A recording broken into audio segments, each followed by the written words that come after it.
Good afternoon, everybody. Once again, here we have the Daily Fantasy Pivot. As you notice, I'm not Ricky Sanders. We're actually not sure where Ricky is. We're actually kidding. Benny, I heard he's in Arizona. Is Arizona a fun state? Do we like Arizona? As far as I know, we can't play DFS in Arizona, so you're not going to get me to go visit Arizona anytime soon. Yeah, it might be tough. So, Ricky, enjoy yourself out there. I know you're going to the Knicks and the Suns game tomorrow to see two absolutely fantastic basketball teams. So, enjoy that. Basically, we're going to be filling in for Benny, or we're going to be filling in for Ricky, rather. Benny and I are here together again. It feels awesome. For those of you that are loyalty to the site, you know that Benny and I did a baseball show together in what seems like 4 years ago. But we're back at it again. It's Josh Collacchi, Benny Ricciardi. We're going to talk about basketball. Is this the curve or is this the pivot? Have we grown up? I don't know. I mean, can you curve on the pivot, or we gotta figure something out there. Yeah, I'm not quite sure. All I do know is that excellent voice that used to bring us in on the curve was a lot of fun. I'm going to miss that. Oh man. All right, so what we're going to do today for you guys is just like another episode of the Pivot, just going to be with the two of us. Benny and I, we're going to discuss point guards, shooting guards, and, of course, the forward positions and the centers, who we like tonight in daily fantasy basketball. Maybe at the end we'll go over some bold calls, stuff like that. But before we get into that, Benny, there's some interesting news that I know we're both going to be looking at tonight.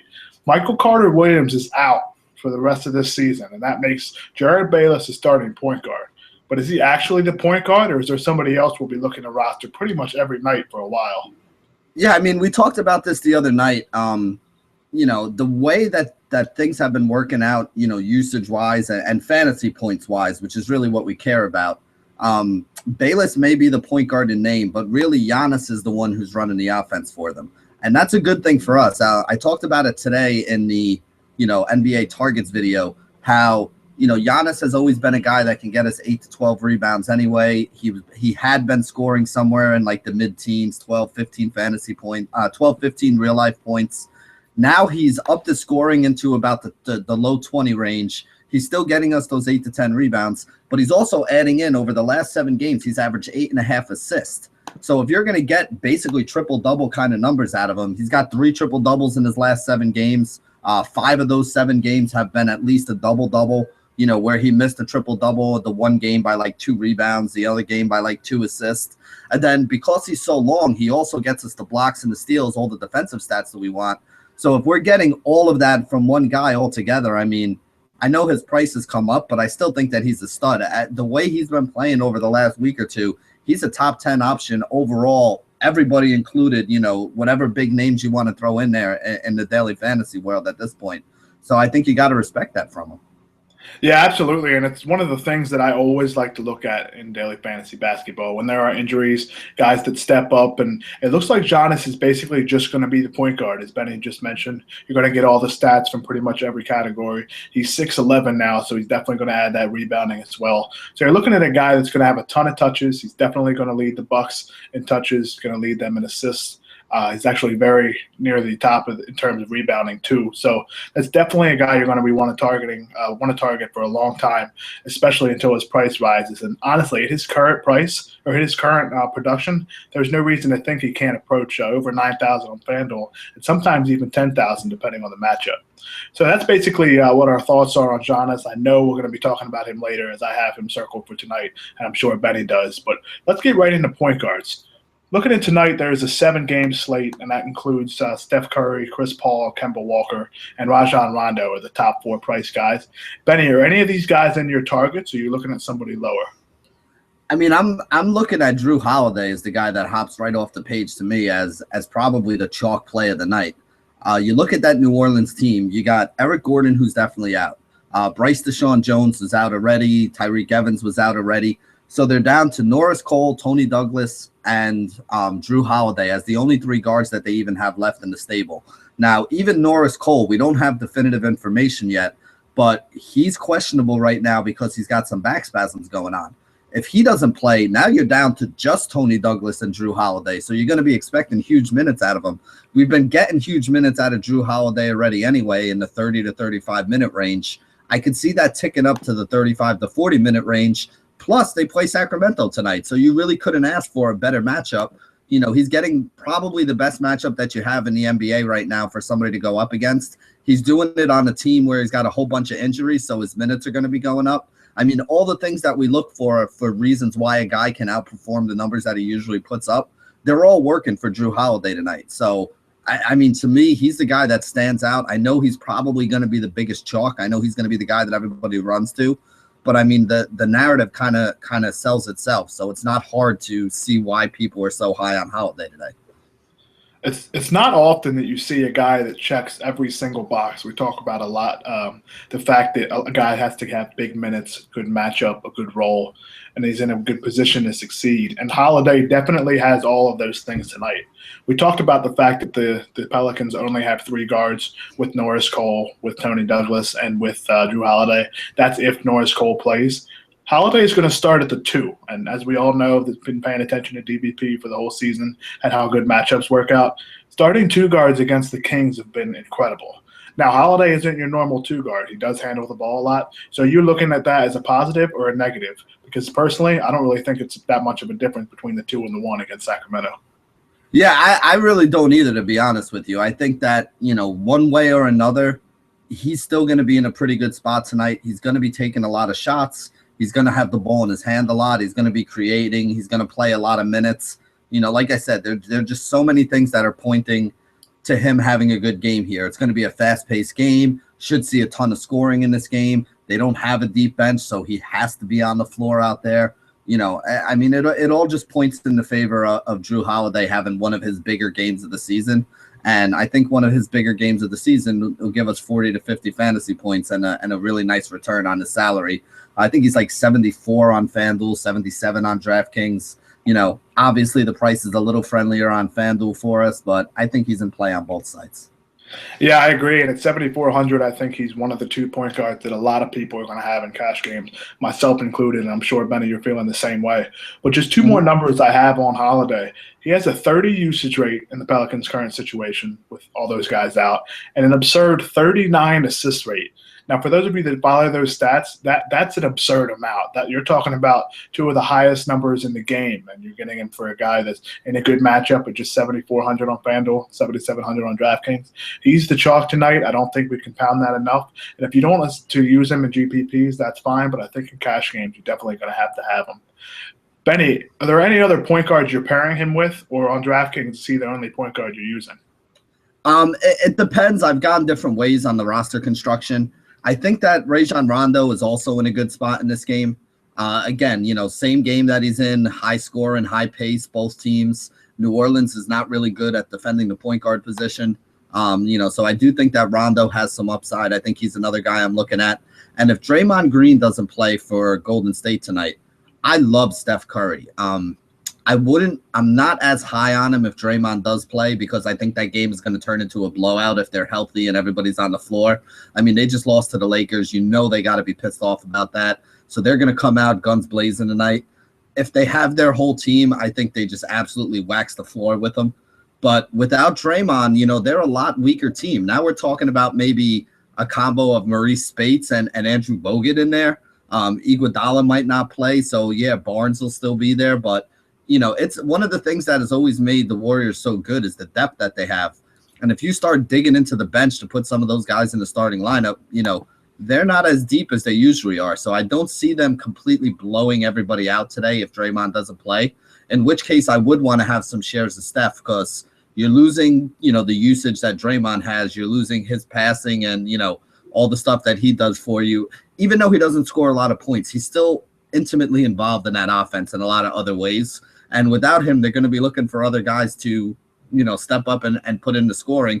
Steph Curry is not going to shoot 1 for 10 from 3-point land again. And I think also Klay Thompson would get a tick up in the case that Draymond's out. So I definitely think there's some things that we can look at here other than just Jrue Holiday at the point guard spot. But dollar for dollar, I still think that I'd rather save the money and go down to Holiday than spend up for Curry or Rondo in cash. But for a tournament, if we think that Holiday is going to be that highly owned and is going to be that big of a chalk, there's definitely a case to be made for going at some of those other guys. I agree with you, especially on the Curry point, because for those of you that watch the Warriors, you know that Draymond Green is basically the second point guard. He handles the ball a lot. And if I'm not mistaken, he might have the same, if not more, assists per game than Curry. So that tells you without him, Curry's going to handle the ball even more. And, good things happen when he has the ball. The other point guard I like today is actually Mike Conley. I think he's a safe play for cash, especially in a great matchup against the Cleveland Cavaliers. The one thing about Conley is earlier this season, he wasn't a fantastic play because he had to split some usage and some assist rate with some other guys on that team. But with Marc Gasol out, Conley's usage is up. His assist rate is up. He has 32 or more FanDuel points in 4 of his last 6 games. And in a great matchup against Cleveland, I think he makes for an excellent bet for cash games. And I don't mind pairing him with Drew Holiday. Benny, you have any other point guards you want to touch on before we move on to the 2?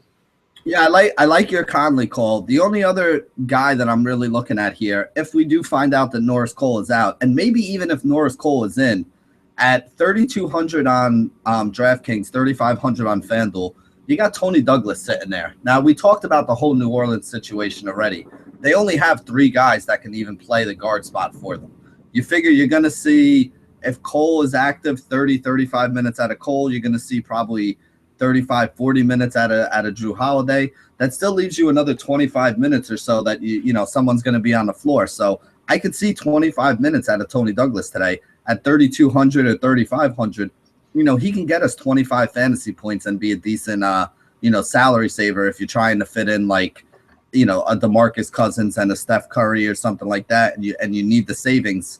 I think he could be a guy that you can look at that can give you a little bit of upside. I'm not going to say he's going to go out there and pull like a Willie Reed or a Thomas Robinson and give you 40 or 50 fantasy points for 3K, but he can get you in that 25 range, 25 to 30 range, and still give you like 7x value and enough of a return that you don't have to be mad about it.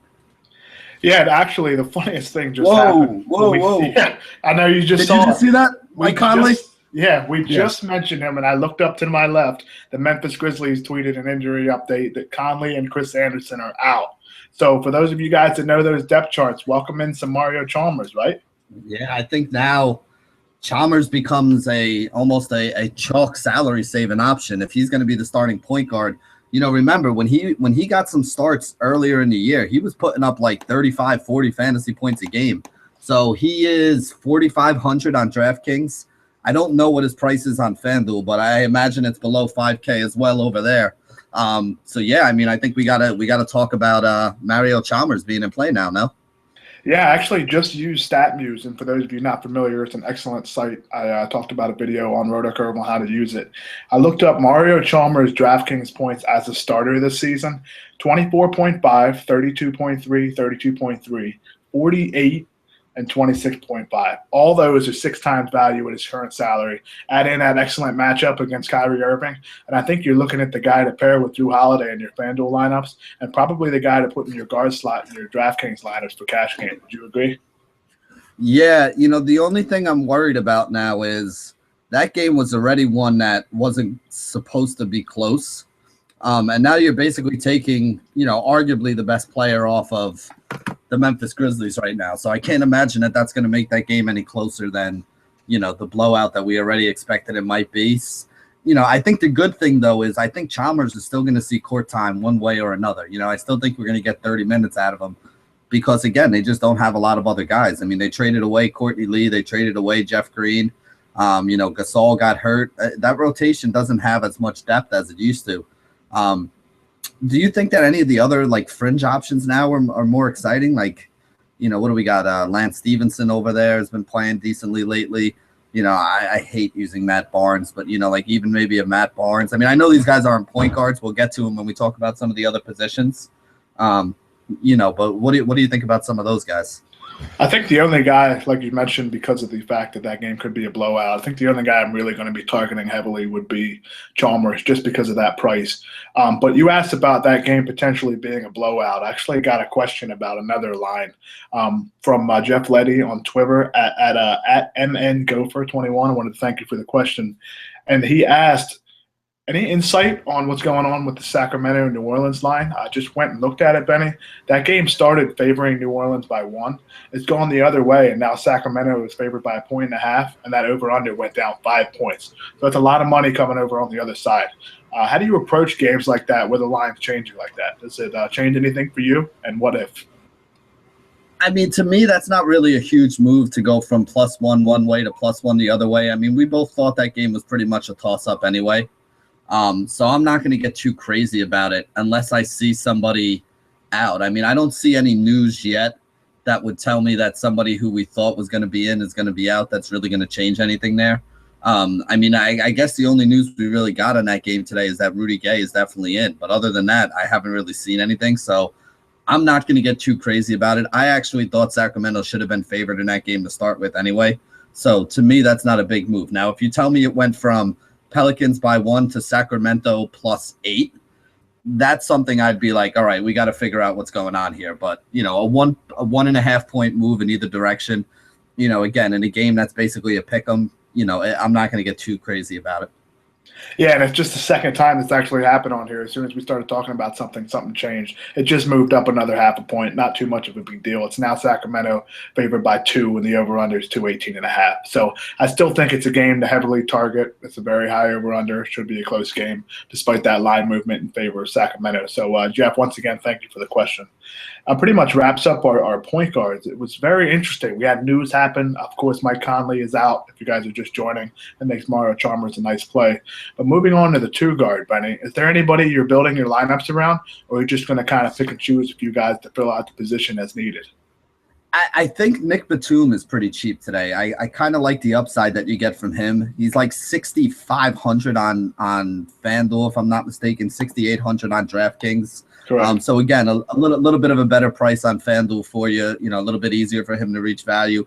But he put up 50 fantasy points in the last game. He's got a pretty good matchup against Minnesota. I expect, well, even Vegas expects a lot of points out of Charlotte in that game. You know, their implied total is like a 111. So if you're getting 111 points out of Charlotte, I mean, we know there's basically 2 guys on Charlotte who do a lot of the scoring and a lot of the offense for them, and that's Kemba Walker and Nick Batum. Al Jefferson still isn't all the way back, so he's not getting as large a chunk of it as we would expect. Marvin Williams has been decent. He's been a solid option for them to throw in there as well. But other than that, I mean, you really get the bulk of the offense coming from Kemba Walker and Nick Batum. So needing like maybe 30, we need about 32 fantasy points on FanDuel, probably closer to 39 over on DraftKings. I don't think that's asking too much for Batum here today, and what should be a high-paced game where we see Charlotte score a lot of points. Yeah, I agree. I have him written down as well. I think he's an excellent cash game play because he does everything. He scores, he rebounds the ball, assists, he gets some defensive stats. He's not as good as a defender as he was earlier in his career, but he can still notch you those stats with blocks and steals. Another guy I was looking at is Jimmy Butler, but on FanDuel, I think his price is kind of high for me at 8,700. I'm not sure what he is on DraftKings. If he's anywhere below 8,500, I think he's worth using. He's 84 on DraftKings. Okay, so I can get on board with him, especially on DraftKings, because he does have an excellent matchup against the Bucks, who I have is 22nd against opposing 2 guards. And, of course, Jimmy Butler is going to play a ton of minutes. His first game back, I believe he played 34. He went near a triple-double with, I believe, 26, 11, and 6 with his line. And this game's going to be faster paced than you think. I know this game is between 2 teams that on paper have relatively slower paces, but with Giannis running the point, they're going to be moving up and down the floor. And the Bulls are going to have to keep up. I think that's going to start with Jimmy Butler.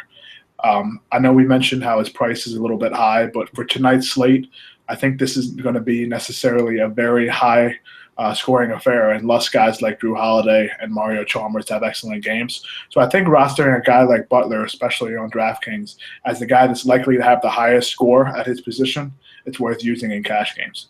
Another guy I wanted to talk about, Benny, and I think you like him too, it's Zach LaVine. Am I right about that?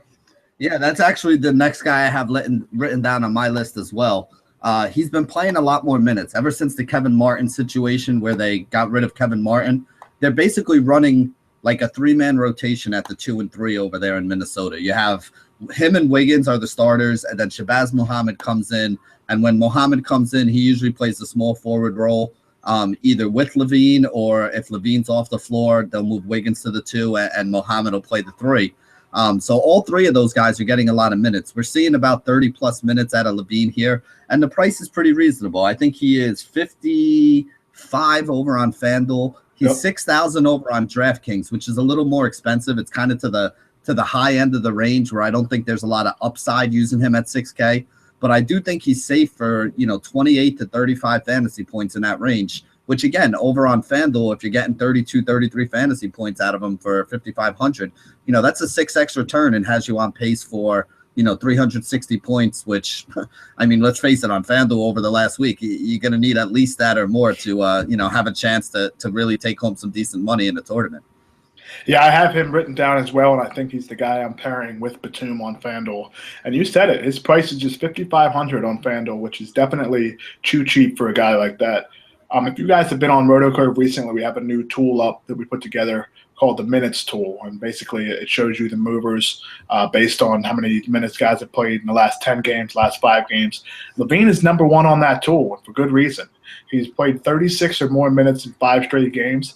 And in these games, he has 28 or more FanDuel points. So his floor in the last 5 has been over 5 times value, which on FanDuel is perfect for cash games. And at that price, I think you could just plug him right into your cash lineup and move on to the next position. So, Benny, do you have any other shooting guards, or is it just those 2 guys? I think for me, it's Batum and Levine. Yeah, I mean, those are the guys that I have used in the lineups I've made already. A couple names to throw out there just for people, JJ Redick, J.R. Smith, like guys like that, I think have a chance. They're like on the fringe.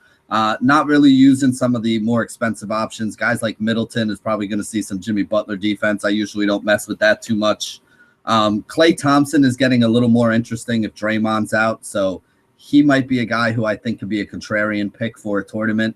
But I'm only even looking his way if Draymond's out, because if Draymond's out, they're going to need more offense from somewhere, and the game could stay a little closer. If Draymond is playing, I don't think I'd mess with him. Oladipo, and I wanted to mention this because you guys know, if you watched the show on Friday, my upside pick,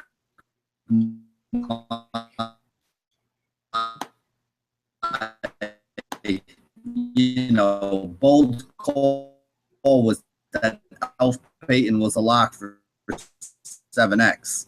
Next, scored about 45 fantasy points for 5K.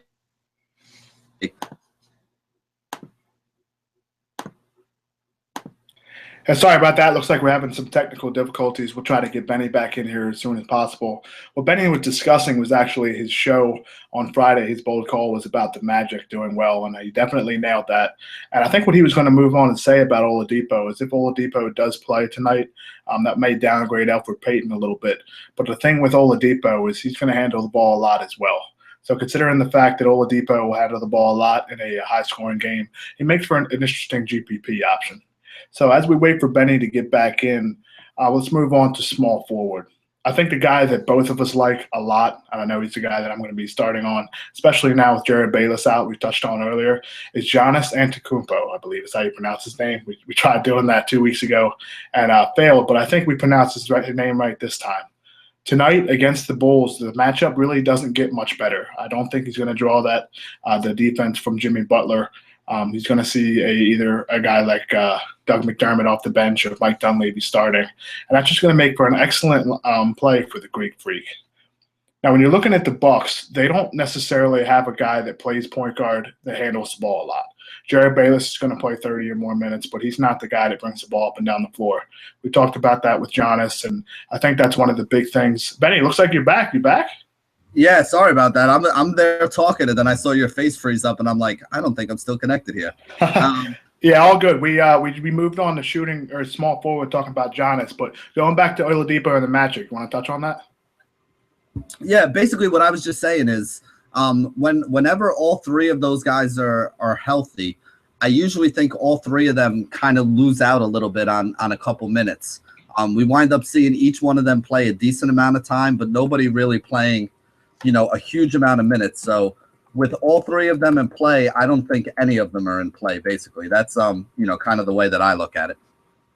Okay, that's interesting. Yeah, I went and touched on when you were no longer with us for a couple seconds. I just touched on the fact that I think Oladipo may be a little bit of a contrarian GPP play only because he does handle the ball at the two guard spot. But I did mention that he definitely downgrades Elfrid Payton when he does play.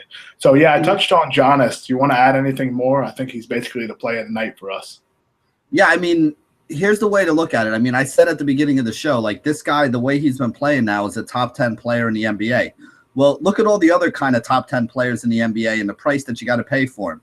You know, tonight alone, you're looking at over 10K for DeMarcus Cousins. You're looking at right at 10K for Anthony Davis. You're looking at over 10K for Steph Curry. You're looking at like 9,800 for LeBron James. So if you have all those other studs that are costing you 10K, and basically with the way Giannis has been playing lately, he's in that range. I mean, think about this. 4 of his last 7 games, he's gone for 60 or more fantasy points. Hit the floor on his bad games is 40 fantasy points. This is a guy who should be 9 or 10K like the rest of them. So you're getting him at a discount to, you know, the production, which is the same, if not better, than you're going to be getting for the other guys that we mentioned here tonight. So yeah, for me, he's somebody that you almost have to plug in there. I agree. And actually, touching on that production, listen to these numbers, Bunny. In the last 2 months without Michael Carter Williams on the floor, Giannis has a 24 usage rate, a 28 assist rate, and a 25% defensive rebounding rate. And those 3 numbers are all elite. Considering the same guy has all 3 numbers, I don't think there's any reason to not play him until he gets up over 9,500, especially in a good matchup like he has tonight, right? Yeah, I mean, in his last 7 games, here's some more stats for you, just to show you how ridiculous this guy's been lately. In his last 7 games, he's averaging 21 real life points, over 10.5 rebounds, over 8.5 assists, 2 steals, and 2.5 block shots. Now, when you work that all out at the end, you basically work that out to 21, 42. That works out to about 57 fantasy points. So his average over the last 2 weeks has been 57 fantasy points every time he steps out on the floor. Now, we talk about 5X, 6X, and all that stuff. Well, a guy who is averaging 57 fantasy points, if you're looking at 6X value, that guy should cost you 9,500. Again, most guys are priced at like around their 5X value. So 5X value for a guy that's been averaging 57 fantasy points is about 11,200. So the fact that he's below 9K means you're getting a discount of, probably $1,500 to $2,500 on where his price should be based on the production that he's given you lately. So for me, he's a superstar that's priced at just a star's price. So I think you almost have to take him and lock him into most of your lineups, especially in cash games. I agree. And to this point, that brings us agreements on Drew Holiday, especially now Mario Chalmers. We both like Batum and Levine, and now Giannis. Is there any other guys that you're targeting as small forward that you think you should lock into your lineups, or is that something you'll have to make a decision on as to coming to 7 o'clock lock? Yeah, I think that there are a few other guys who I'm looking at. Not anybody who I think is like automatic that you're locking in, but here's a couple names that I'll throw out there for you. You got Rudy Gay is down to only 5,900 on DraftKings. So 5,900 for Rudy Gay is one of the best prices we've seen. And I want to explain to you guys why he's only 5,900 so you understand. If you look at his game logs, you're not going to be all that impressed. But here's basically what happened. He played the Spurs, which means he was matched up against Kawhi Leonard 5 games back. So he underperformed, which, again, we talked about all season how, messing with the Spurs defense is not something that you want to do. So if you have Kawhi Leonard in there going up against Rudy Gay, it's understandable that he has a bad game. And then the game after that game that they played against the Spurs was the game that he actually got hurt in. So the numbers were low in that game because he didn't finish the game and he was playing hurt. And then he sat out for a game, and then he came back. And the game that he came back, he didn't play his full allotment of minutes. So, again, he only had like 25 or 27 fantasy points, which caused his price to drop again. And then the first game that he did get his full 35 minutes again was against San Antonio and Kawhi Leonard again. So, really, he hasn't had a good game in 5 or 6 games, and his price has slowly dropped on each one of those games to the point where he's a 6K player right now. A 6K player is a guy we need 30 to 35 fantasy points out of to give us both value and upside. And this is a guy who we've already seen. You look at his game log, 35 fantasy points is not asking a lot out of a guy like Rudy Gay, especially in a paced-up matchup like this against a team that's all banged up. I mean, I don't even know. Who's the small forward right now for the Pelicans? Is he going to see like Dante Cunningham defense on him or something like that? It's not anything that's really going to scare me.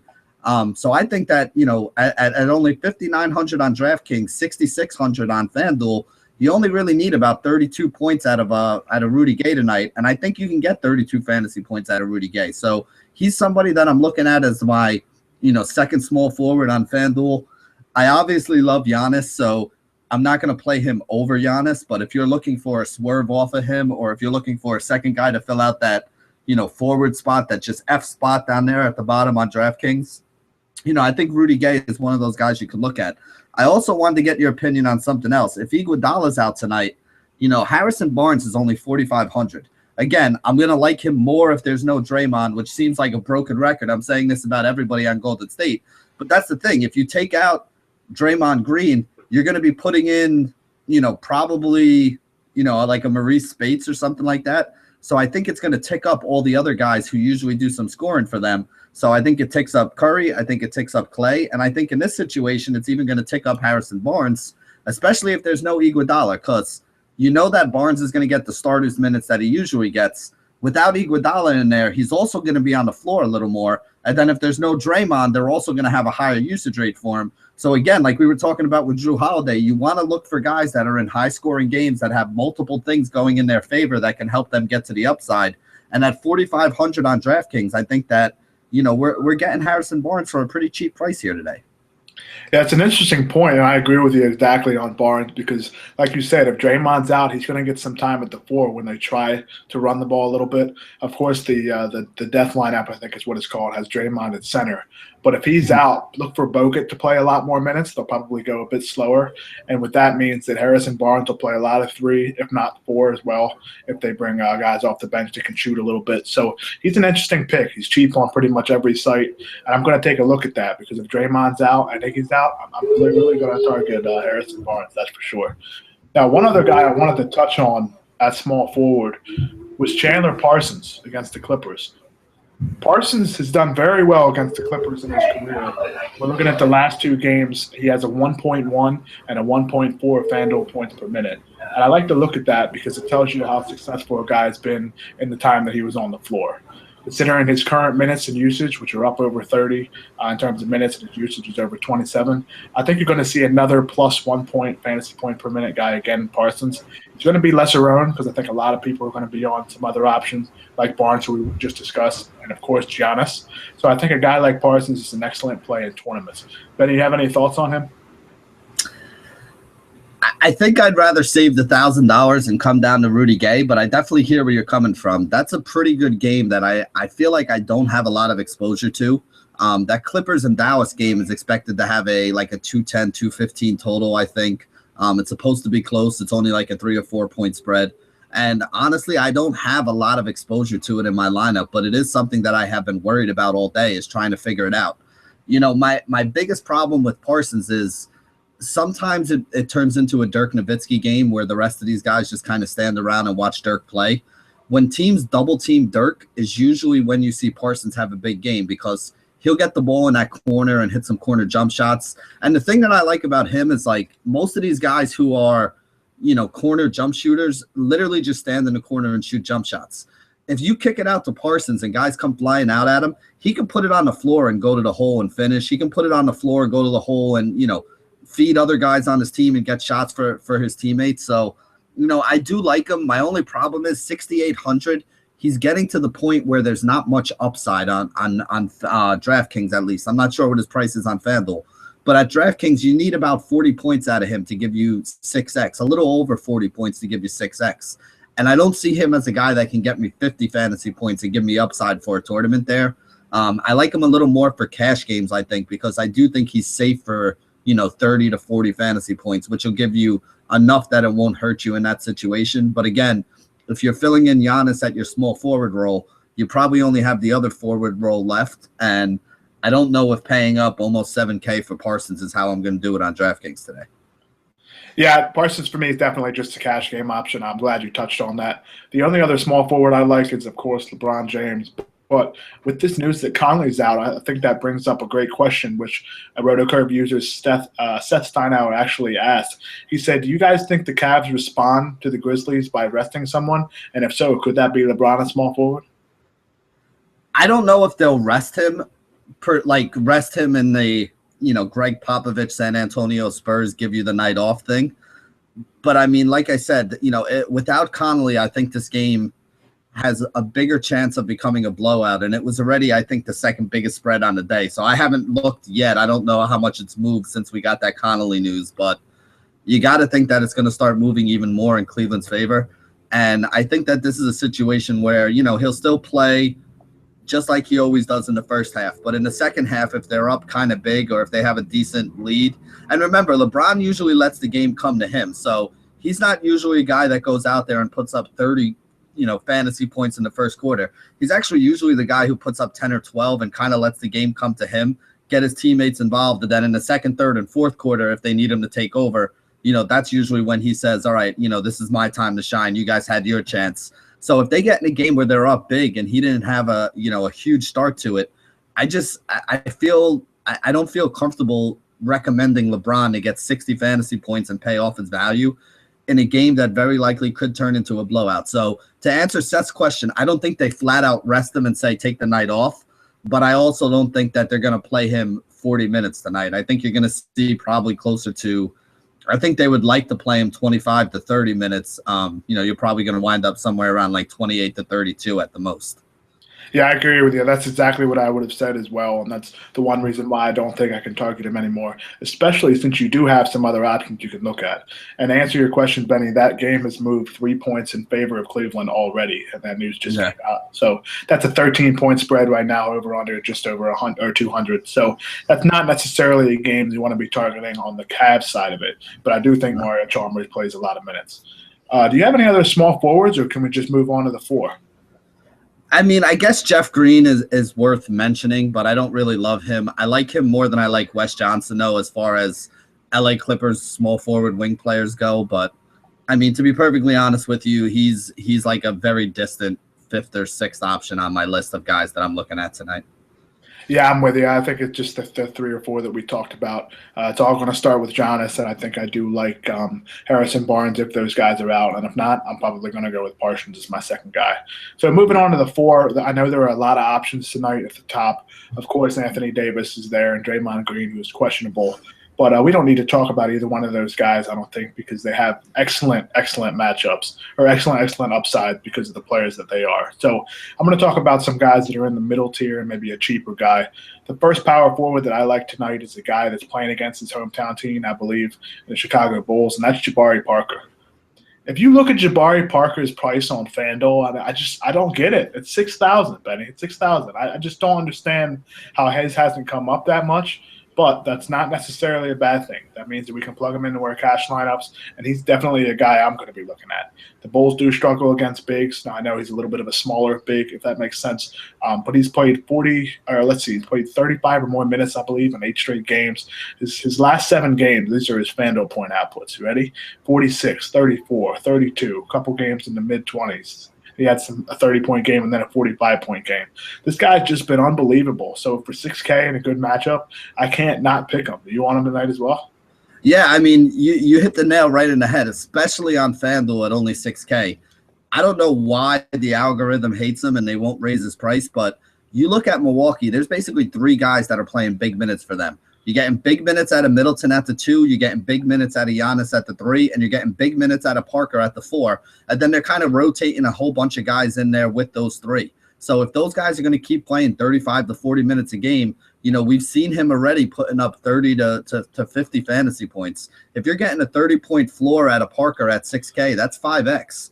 And if you got a guy there that we've seen put up 40 fantasy points on multiple occasions, at 6X, 40 fantasy points is 6.5, 7, 8 times value. How can you not roll that guy out there? I mean, 6K is just too cheap to ignore him. Even over on DraftKings at 6,500, it's a little more expensive. You need a little bit more production out of him. But again, 6X at 6,500 is 39 fantasy points. And like I said, we've seen him do that 3 or 4 times already in the past 10 games. So, it's definitely something that I think we can roll with. And I definitely think he's somebody who we need to have some exposure to. I agree. And another power forward tonight that I think was just announced out, the Grizzlies are doing it again. They will sit Matt Barnes and Zach Randolph. So we're looking at basically 80% of that starting lineup now is out, I believe, with Conley, with Matt Barnes, Zebo, Chris Anderson started and got some minutes as well. So that game could just be an absolute blowout. I mean, I think we talked about it before. Are you targeting any of these Cavaliers, or are you just going to look at some of this value on the Memphis side of it, as they will have a small rotation? Yeah, I mean, this is something that's interesting now. I mean, they're basically sitting all of their healthy starters at this point. Tony Allen is back in there for, those of you that care. So at least there's one guy that, is going to be playing. I mean, but right now at the moment, you're probably looking at a starting five of Mario Chalmers, Tony Allen, Lance Stevenson, Jermichael Green. I don't even know who the fifth starter is going to be. I'm not even going to lie to you guys, but we got Randolph out, we got Barnes out, we got Conley out, and we got Chris Anderson out. So, like Josh said, that's 80% of your starters that are out. The guys that are left, you can probably have the combined 5 or 6 guys that are left for, under $20,000. So if you were wondering how you fit in Steph Curry, Boogie Cousins, and Anthony Davis tonight, I think you now have the answer to that question. It's definitely going to be useful. And I mean, Josh and I have talked about this before. We've talked about it over on some of the web videos as well. When you have this many guys out and there's this many guys that are cheap that are now going to be playing 35 to 40 minutes, the production has to go somewhere. They're not going to score 15 points in a 48-minute game. Maybe they do only get 70 and lose by 25 or 30 points. But you know what?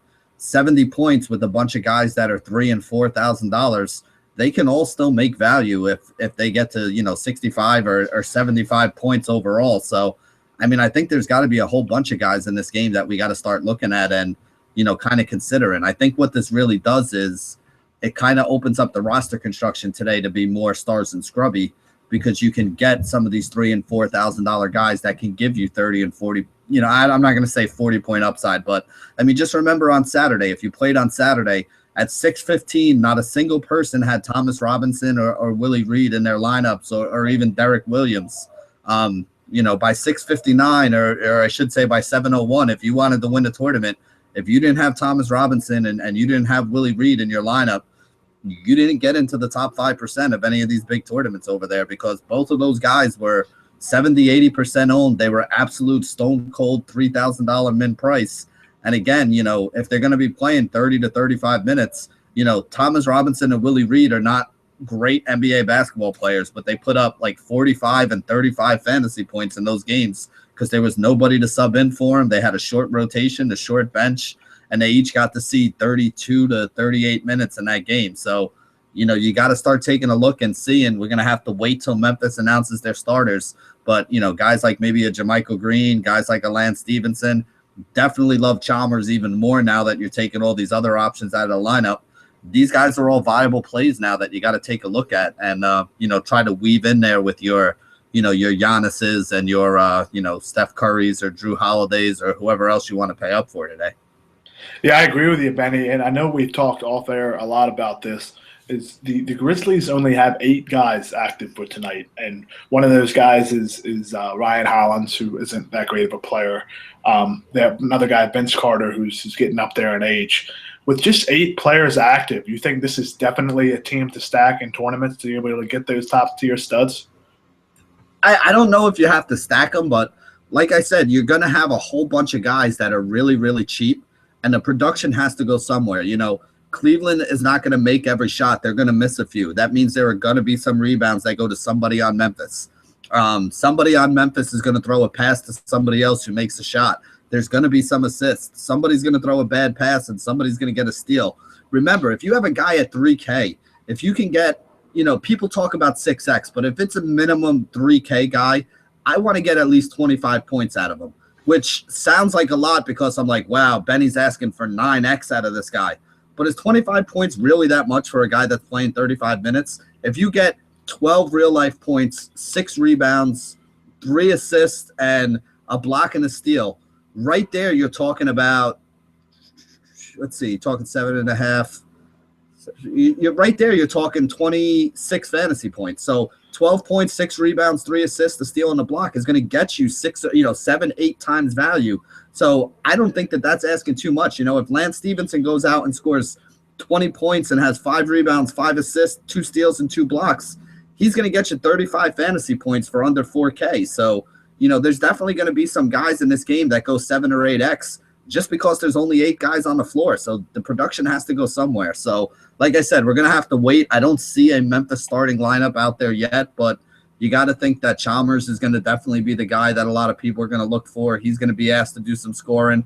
Lance Stevenson is going to be asked to play some more minutes. JaMychal Green is about the only big guy they have left with, Wright out and Anderson out and Zach Randolph out. So, some of these guys are going to put up some decent numbers and, be on some of the winning teams tonight. So I definitely think we got to take a good look at this when the final starting lineup does come out. Yeah, I agree. I think that's going to be the way for me to get in some Curry and some Cousins shares and GPPs using that strategy. Mm-hmm. So let's go back to power forwards. I know I mentioned Jabari Parker and you liked him as well. The other power forward that I'm looking at, actually a guy that's been very consistent this season, especially since he's become a starter.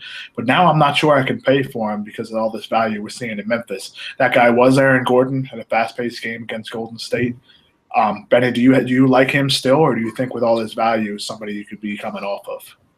I actually like him a lot more if we find out that Draymond Green is out. At the beginning of the day, I did not have him on my list, mostly because I didn't want to mess with Draymond Green defense. But if we're going to get, no Draymond Green and he's going to be matched up with Maurice Spates down there, I think that puts him back in play. I mean, he had a horrendous game last time out. I think he had like 6 fantasy points, like total 6 fantasy points, like 4 real life points, 2 rebounds, and a couple turnovers or something like that. Yep, just 16 minutes too. Yeah, so and that was the other thing. And Skiles, he got into Skiles' doghouse and Skiles benched him. But if you look at his game log, he had like 10 or 12 games before that since the All-Star break where he was going for like 30 to 35 fantasy points. So I still think that he's a viable option that you can look at here. Although with Jabari Parker being cheaper everywhere, I mean, I still think I'd rather have Parker than Gordon today. But if we get Draymond out, if you're looking for a guy in tournaments who might go lower owned than he probably should be just based on talent, I think Aaron Gordon is definitely one of those guys. Yeah, I agree with you. And the reason why I liked Gordon as well is because of the pace of this game. I looked at Gordon's last 10 games, and his highest fantasy point totals came against Philadelphia twice and the Bulls when they had without Jimmy Butler, and they actually ran the floor that game as well. So he's very successful in these fast-paced games. We all know about Aaron Gordon, how good of an athlete he is. So in a fast game, he does have the tendency to succeed more. The other power forward that I like tonight is a cheap guy, and I'm only going to be using him in tournaments. But that's David Lee. This guy just doesn't seem to stop scoring fantasy points, does he? No, I mean, David Lee has played 5 games now for Dallas. I think he has double-doubles in 3 of them, got in foul trouble in 1, and the other one was the first game where he only got a couple minutes. He's playing 20 to 25 minutes, and he's even playing some center right now. Zaza only played 9 minutes in the last game. They used David Lee at the center spot. Him right next to Dirk Nowitzki, both of them on the floor at the same time. And again, he's 4,300 over on FanDuel. I think he's like 4,800 over on DraftKings. So he's getting a little pricey on DraftKings. But this is a guy who put up 43 fantasy points in the last game. Like I said, he's got double-doubles in 3 of the last 5, I think, or 2 of the last 5. The other one he had like 9 rebounds, was like 1 rebound short. If you get a minimum double-double of 10 and 10, on DraftKings, it's worth like 24 fantasy points. On FanDuel, it's worth like 23 fantasy points. For a guy that's 4,300, if you get 23 fantasy points out of him, you're above 5X already. So not even including block shots or steals, which I think he had like 3 or 4 blocks or 3 or 4 steals in the last game too. That adds up on top of it. Now you're into the 30s. You add that double-double with the 4 steals or the 4 blocks, you're already into the 30s on a guy who's only 4,300. So I think David Lee does have some upside. I think he's going to be incredibly highly owned, though, so don't think that it's going to be an original idea. But I do think he's a solid option today. I actually wanted to get your opinion on somebody else, too. Guy that I've been looking at on DraftKings, 5,400 for Ryan Anderson. They got Ajinka out tonight. We already talked about all the guys in the backcourt that are going to be out there. I think they're going to be looking for some scoring, and I think we are going to see a few more minutes out of Ryan Anderson today. It's a great matchup. They're going up against Sacramento, one of the teams that every high-usage guy scores well against. Sacramento misses a lot of shots, and so does New Orleans, and Ryan Anderson is a decent rebounder.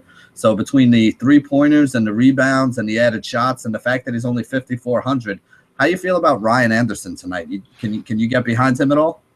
Well, especially for just $600 more than David Lee, that's an excellent pivot in tournaments. The one thing about Sacramento is I still think they have allowed the most three-point shots to opposing teams this season, which is definitely something that Ryan Anderson can do. That's probably one of the things that he can contribute the most. So I am on board as a contrarian play because a lot of people will be on Lee for just a little bit cheaper. And just touching on Lee real quick, here's some more statistics about him with the Mavericks. He has 1.3 FanDuel points per minute in these 5 straight games. He's averaging 13 points, 10 rebounds, 2 assists, and a combined 3 steals and blocks. The thing is you're not going to expect a guy to get 1.3 fantasy points per minute. It's just unsustainable. But he has had bigger minutes, as Benny just mentioned. So I think a guy like him is an excellent play. But going to Benny's point, talking about Anderson, in tournaments you want to look at guys that are lesser owned. Anderson's definitely going to be lesser owned than David Lee. And he has that matchup against Sacramento. So I think that's an excellent play, Benny. Yeah, I think he's got big upside. So it's more a tournament play than a cash game play. Agreed. I think there are, safer options in cash, but especially over on DraftKings, like you said, David Lee is 4,800, so he's not as cheap relative as he is for 4,300 over on FanDuel. And then Jabari Parker, who is 6,000 on FanDuel, is 65 over on DraftKings. So you're only spending up about $600 to get Ryan Anderson over David Lee, and you're getting an $1,100 savings on DraftKings coming down from Jabari Parker to Ryan Anderson. On FanDuel, it's tougher for me to do because I could have Parker at 6K or Anderson at 55, so it's only a $500 difference there, and I feel a lot safer with Jabari Parker, especially in cash. But again, if you're looking to do something that's off the board for a tournament, we've seen Ryan Anderson put up 35, 45 fantasy points. And I mean, if somebody, touches Brow a little bit too firmly in the wrong spot or something, he could be out. He could be out for the rest of the game. So whenever we've seen no Brow in there, we've seen Ryan Anderson be the guy to pick up the slack and put up just monster scores. So even with Brow playing with the short bench that they have, I think we see more minutes out of Anderson. And I just think he's a really solid play today. So he's going to be somebody that I have on a couple tournament rosters, but probably only on DraftKings. It's an excellent idea, and I think that's a good point with the salary difference from guys that are the pivots off of him. Now, moving on to center, I know on DraftKings, DeMarcus Cousins is a power forward. He's a center on FanDuel, and he has that excellent matchup against New Orleans. The rest of that center position is really weak for me today. So with this value we're going to see from Memphis, I think Cousins is definitely a lock to be the highest owned player in cash at the center position on FanDuel. As for DraftKings, are you going to try to get him in power forward or the utility, or are you just going to use him in cash on FanDuel and be done with it? I think like you said, with all the stuff that has opened up now, I think that I'm going to try to get him in there because, I mean, let's face it, if you look at this guy's game log, his floor is basically like 48 fantasy points. So if you're basically getting a 50-point floor out of somebody with upsides into the 60s and 70s, whenever you can fit him in there and not feel like you're taking, some major leaps or having to really sacrifice at other positions, you want to try to do it. He's actually my favorite stud to pay up for on the day, even more than Curry, although the Draymond news may change that. But as of this morning, he was the one stud that I was trying to get in my lineup. So I do have him on the first couple FanDuel lineups I made at the center spot. But despite, it's kind of like when we were at power forward. I mean, I don't want to waste too much time talking about DeMarcus Cousins because if you don't know that this guy's a good play by now, then you probably aren't going to have a good chance to cash tonight anyway. But I think there are some other centers, especially if you're playing on DraftKings where you have to use somebody else at center, that we need to discuss here. I think Nikola Vucevic is in a pretty good spot. That's going to be a really high-scoring game. If Draymond's out, I think it stays close enough where we see the starters play almost the whole game. So I do like Vucevic a lot. Big guys have actually been doing pretty well against Golden State in the last couple games. Bogut, even though he's known as a great defensive player, has actually been getting lit up a little bit. And if there's no Draymond in there to rebound, I really like Vucevic's chances if he's going up there rebounding against, Maurice Spates and, Andrew Bogut as the combo that's trying to stop him. So I don't hate Vucevic. I also don't hate DeAndre Jordan. DeAndre Jordan is around $8,000 on FanDuel. I think he's like 76 over on DraftKings tonight. He goes up against Dallas, so there's a little bit of that revenge factor with that whole contract situation that they had going on earlier there. And the other thing that I really like about DeAndre Jordan, I know a lot of people are shying away from him because of the whole hack of DeAndre thing, but let's actually talk about this here. You don't lose any points for missed field goals. I mean, for missed free throws on either one of these sites. So even if he goes out there and shoots 7 of 15 from the free throw line, that's still an extra 7 points that you're getting there. And if anything, I hate using Chris Paul when teams start using the hack of DeAndre, because DeAndre Jordan will either get a rebound, or even if he doesn't get a rebound, they'll just throw the ball into Chris Paul and somebody will foul DeAndre Jordan off the ball. So the only person who scores fantasy points is DeAndre Jordan, because they just keep putting him on the line. And again, I know he's only going to make 7 out of 14 or 15 free throws, but that's still a free 7 points. And every time they put him on the line, it stops the clock, it extends the game, it lengthens it out, and it also gives him a chance on the other end to pull down a defensive rebound before they go ahead and foul him again. So he's been putting up some pretty good numbers lately, even when teams are going to this hack of DeAndre thing. So anybody who doesn't want to use him because he's a horrible free throw shooter, this isn't season-long fantasy. We're not taking free throw percentage as one of the stats that are going to hurt us. All we want right now is the fantasy points that he can score for us, and we want the game to be slowed down so he gets more opportunities to do it. And you know what? That's basically what's been happening lately. So this is a guy that we know, especially without Blake Griffin. They're rolling a lot of small guys out there, like 6'6", 6'7" guys at the power forward spot. He's basically, his job is to grab every single rebound. So if he's going to get you 12 or 14 points and he's going to get you 12 to 15 rebounds, he's still blocking 2 or 3 shots a game. I mean, there's a lot of upside with looking at a guy like DeAndre Jordan here as well. Yeah, it's a good point. And talking about upside, that's why I like another center by the name of Karl Anthony Towns, rookie sensation. The reason why I liked him this morning was because you get him at an almost $2,000 difference than DeMarcus Cousins, especially on FanDuel. Now, I like him even more for tournaments now, because with all this Memphis Grizzlies value unlocking, I think even more people are going to be on Cousins. So moving down to a guy like Towns, maybe spending up on Davis and getting some guys like maybe even Giannis or LeBron compared if you do want to use LeBron. Now, the thing is with that is you're not going to get all those stars as high as an ownership as Cousins tournaments, because I do think he will be the highest owned stud. That makes me like Towns a little bit more, because if you're paying up on FanDuel at center and you're not getting Cousins, you still have the upside with Towns to get 50 or more fantasy points, which is what we're looking for at tournaments. He draws the Hornets, who have been decent against centers. But remember, Towns plays a lot of 4 right now, especially with Niang starting with him. The Hornets are 23rd against opposing 4s.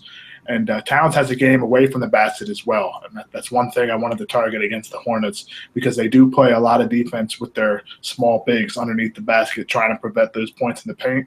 So Towns is shooting, I believe, over 65% as a jump shot. That just adds to his value tonight. We know about his rebounds. We know about his blocks. So I really like him as a tournament option. It's going to be a lot less owned than DeMarcus Cousins. And honestly, they have similar upside. Do you agree with Towns? Yeah, I think he's definitely a viable option. He's definitely somebody we can look at. I actually wanted to, because we're getting close to the 6 o'clock hour, but we had a really good question that came in on Twitter that I wanted to discuss here real quick before we, kind of wrap things up. Somebody had asked, they said, let me read it right now real quick. Cleveland versus Memphis now screams blowout with Connolly and Barnes and everybody else who's sitting out. So for a GPP flyer, do you like guys like Dellavedova or Shumpert today for Cleveland? Now, here's the way I'm going to answer this question for you. Those guys are pretty cheap, Shumpert and Dellavedova, which we all agree on. But the guys on the other side for Memphis are just as cheap now. And even though there's a good chance that game turns into a blowout, we're not going to see 40 minutes out of Dellavedova. You're still going to see Kyrie Irving get some time. You're still going to see J.R. Smith get some time, at least early in the game when, before the game turns into an obnoxious blowout, if that's what you think is going to happen. On the Memphis side of the ball, though, you got guys that are the same price as guys like Dellavedova and Shumpert who don't have somebody to sub in for them. Mario Chalmers is going to play 38 minutes today unless Mario Chalmers fouls out or gets a technical and gets tossed, because they just don't have anybody to sub in for him. So if you're looking for cheap options today, I don't think you got to overthink it and go to the Cleveland side of the ball. I think there's enough guys on the Memphis side who you can be certain are going to get big minutes and big usage that's the way you want to go with it. Would you agree with that? I agree completely, and I know a lot of people will talk about the ownership percentages, but in the end game, it really comes down to who's going to have more points. And if you have two guys at the same salary, I'm definitely way more comfortable going with guys like Chalmers and Stevenson, who are going to get 30 plus points or 30 plus minutes and probably fantasy points, than trying to rely on a guy like Dellavedova in maybe 25 minutes in terms of having a big usage with LeBron and those guys off the floor. I don't think I can trust him to be more than a fantasy point per minute guy. Now, if those guys do get a chance to play, yes, they'll have a lot of fantasy points in the fourth quarter. But I want to look on the other side at a team that has a chance to get a lot of fantasy points for all four quarters because of their limited rotation. Exactly. All right, that pretty much wraps up this show. I think the only thing we have left, Benny, bold calls. What's yours? All right. I mean, at this point, my bold call is you're going to get 7x value tonight out of both Mario Chalmers and JaMychal Green. So when you're starting those rosters, start them with Mario Chalmers and JaMychal Green. It's not going to cost you a lot of money. Those two guys together, I think, only cost you $8,200 on DraftKings, which is going to leave you with $41,800 to fill out the other 6 spots that you got there, which basically breaks down to about $7K per spot. So find 1 or 2 guys at $5K, and you'll be able to fit in Giannis and, one of the 10K studs, whether it be Cousins or, Curry or whoever else you want there. And then you can build your rosters around it from there. So I do think that, you're going to get some value out of those guys on Memphis. The 2 guys that I like the most are going to be Chalmers and JaMychal Green, who are going to be the guys I have the most exposure to. And I think we get 7x value out of both of them for, 30 fantasy points, 30 to 35 fantasy points each. I agree with you 100% there, and I'm actually going to add to the Grizzlies for my bold call. I think Lance Stevenson scores 25 real points tonight off the bench. I think even if he comes off the bench, if he doesn't start, which is probably likely, he's going to take 12 or 15 shots. I think there's no doubt about that because who's going to take the shots from him? Chalmers isn't shooting 25 times, not P.J. Harrison, it's not Ryan Hollins. I think Stevenson's the one guy on that team besides Chalmers that can create with the ball, and that makes him a great GPP play for me. I think he's going to be a guy that scores over 25 real points tonight and probably going for over 35 fantasy points. So that makes me I was going to say, if you're getting 25 real-life points out of him at 4K, that's 6x value just on the real-life fantasy points that he scores, not even including, whatever rebounds, assists, steals, and blocks he gets for you as well. So, again, all 3 of those guys, like we said, Memphis is a team we're targeting heavy now tonight. Going to be a lot of minutes and usage opened up for a lot of other people. Absolutely. So that basically wraps up the Daily Fantasy Pivot. Of course, this week we do have our free roll back. It will be on Friday again. The links on the site work, and you can also go to rotocurve.com/free roll. So you can join us in the chat. I'll be on there for a little while before lock. I know we have a lot of lineups to set, a lot of things to change with this Memphis news. So good luck, everybody, tonight. And Benny, I want to hear that phrase. You're just so good at it. All right. Well, thanks for joining us here at Roto Curve, guys. And as always, stay classy, DFS.